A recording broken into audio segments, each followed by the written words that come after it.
Mr. Bikramjit Paul, Associate General Manager, Marketing Oleo Chemicals, Adani Wilmar Limited. Good afternoon, sir. Good afternoon. What's the present scenario with respect to Oleo Chemicals and Adani Wilmar? When you talk about oleochemicals of Adani Wilmar, we are very gongo on the prospect of Adani Wilmar's footprint in oleochemicals. So we had a quite sizable footprint in Mundra. So we are the largest, India's single largest location oleochemical manufacturer in Mundra. We started in 2012. Our next expansion came in 2021.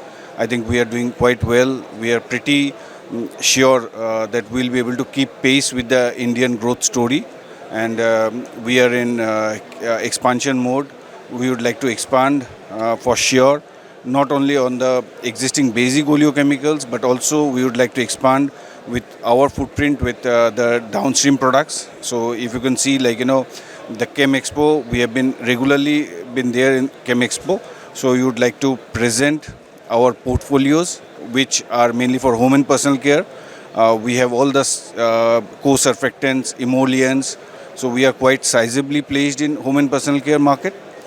Next would be your agrochemicals, which we feel agrochemicals would also give us a sizable reach to the customers. Be it be it the agro formulations. We have quite good R&D. Our technical backup team is there. So we feel agrochemical is next product portfolio which to be looked at. Next would be the polymer additives. We all know the PVC is a shining sector in India. So we would like to capitalize on the PVC front also. So with all the external internal lubricants for the PVC master batch, we would like to have all the products that can go into the basket. So be it age bands, be it foam boards, so we would like to be there. Our R&D is still on to develop more specialties so that we can contribute towards the development of these product portfolios, towards the development of the industry. We would like to be very competitive because we have a backward integration of our raw materials, oleochemicals. Next is the food additives. Adani Wilmar is by birth, DNA is food. So we would like to expand on the food additives portfolio, be it for the bread, biscuits, non-dairy creamers. So we want to be there with every segment that we are in. The last segment that we talk about is the petrochemical or the metal lubricants, metal cutting oils, lubricants. So we have all the esters, be it TMPTO, be it PETO, be it PEMO. So our R&D team has done fantastic job. Our management believe that R&D would give you we will be able to reap the benefits in near future. So I think we are actually doing great. Our R&D has started picking up, giving the products. So I think overall we feel very satisfied and the journey, but the journey is still not completed. So we would keep evolving on the journey, and we would like to become a sizable contributor to the specialty chemical segment and the demand of India. So that's how we see the market actually.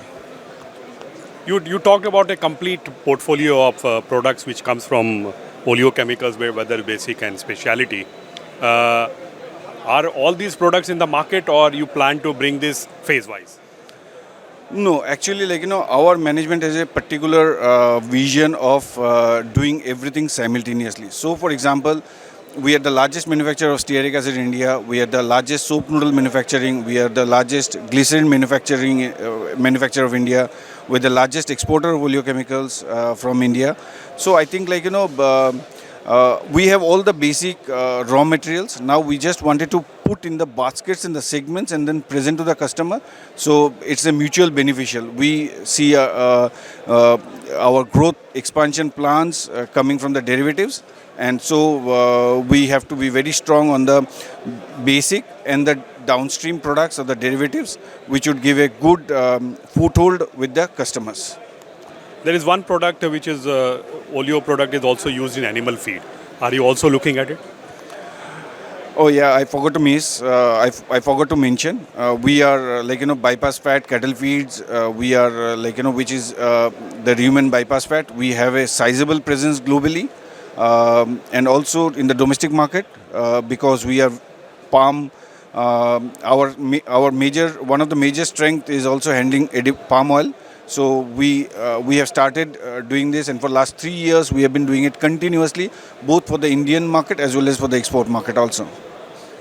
So, how has been the year, sir, the last financial year, and what's your plan for the coming financial year?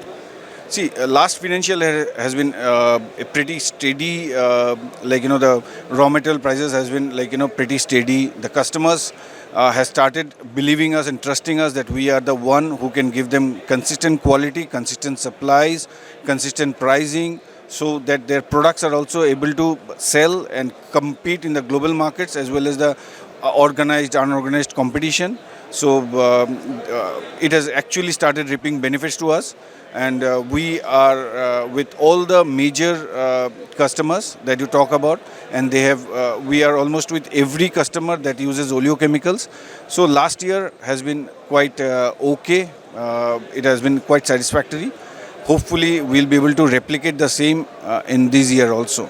So, what's the target for the next 2 years in terms of oleochemicals from Adani Wilmar? See, we are nearly 500,000 ton of oleochemicals that we do nearly.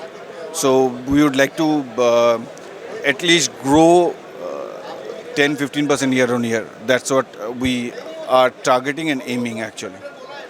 Industry trends or challenges in oleochemicals in 2024 that you are perceiving or seeing? 2024 industry trends are people now talking about more greener chemistries. So that's where we pitch in. So they are moving from the traditional petrochemical base to green additives, green chemistries. So oleochemicals fits in perfectly.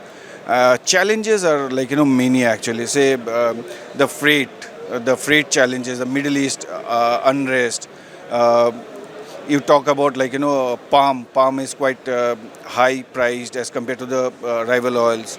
So I think there has to be quite a sizable changes that has to be done. Plus, everybody, say for example, Europe has declared anti-dumping duty on Indonesian products because ultimately people have to understand, the authorities have to understand that we are a destination country. So this oleochemical industry needs a lot of chemical background people. It gives employment to all the technical guys, all the industry can evolve in a big way.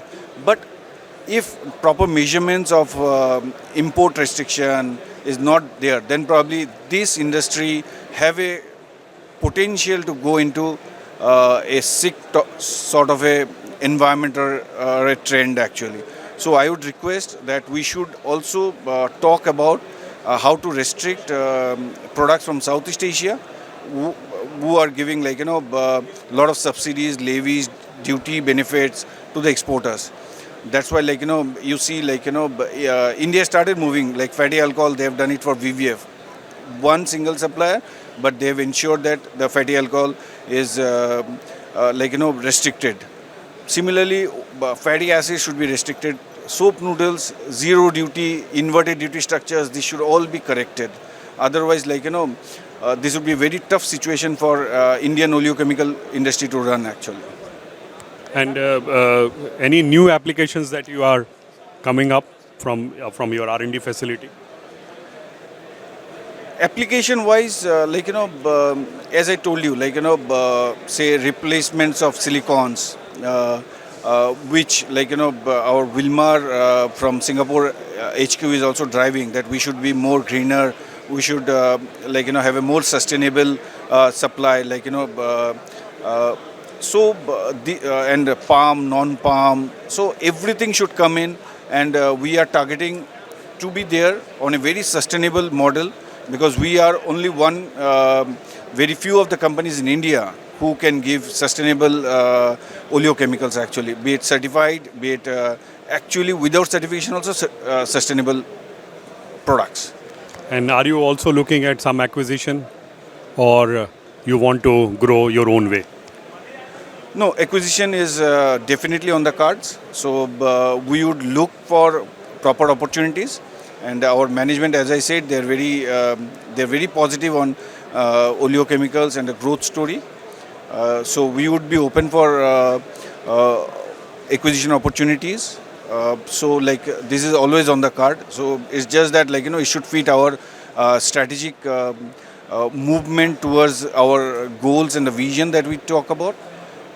But again, like as I said, everything we can discuss. But ultimately, if import restrictions are not there, then probably this would fail. Say Europe safeguarded their oleochemical industry by putting an anti-dumping on Indonesian products.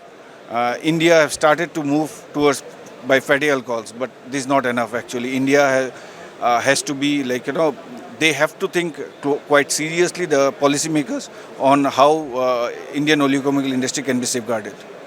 And oleochemicals and sustainability, how do you see that? Now, irrespective of whether sustainability is imposed on you, whether sustainability is the you need to understand, you need to believe that if you are running a business, you have also responsible manufacturer, responsible supplier. So I think we at Adani Wilmar are firmly have a strong belief that sustainability should be part and parcel of the discussion. It's not that only we have to do a formality for the sake of this. We are not doing so. We are looking at PCF. We are looking at ESG as very serious topic discussion, and management is definitely driving this ESG stuff.